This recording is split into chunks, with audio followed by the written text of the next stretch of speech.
Hello' everyone, কি খবৰ আপোনালোকৰ? ভালনে? আকৌ আজি আহিলোঁ আপোনালোকক মেগী ৰেচিপি দিবলৈ।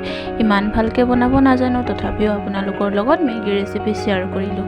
আপোনালোকেনো কেনেকৈ বনাই খায় আৰু মইনো কেনেকৈ খাওঁ? মই চিম্পুলকৈ খাওঁ বাৰু দেই।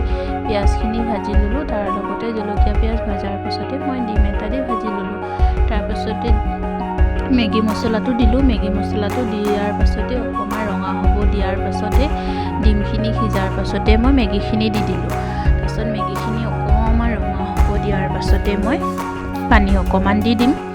তাৰপাছত মই এনেকৈ চিম্পুলকৈ খাওঁ, আৰু আপোনালোকেনো কেনেকৈ খায় মোক জনাবচোন। আৰু মই মেগী ইমান ভালকৈ বনাব মেলিব নাজানো, কিন্তু মোৰ আজিৰ ৰাতিৰ ডিনাৰটো মই এনেকৈ খালোঁ। তাৰপিছত মই অকণমান পানী দিয়াৰ পাছত মই অকণমান উতলাই ল'লোঁ। উতলাই ঢাকনিখন মাৰি দিলোঁ। তাৰপাছত মোৰ মেগী ৰেডি হৈ গ'ল, চাওকচোন। তাৰপিছত মেগীটো বেয়া লগা নাছিলে, পিছে ভালেই লাগিছিলে।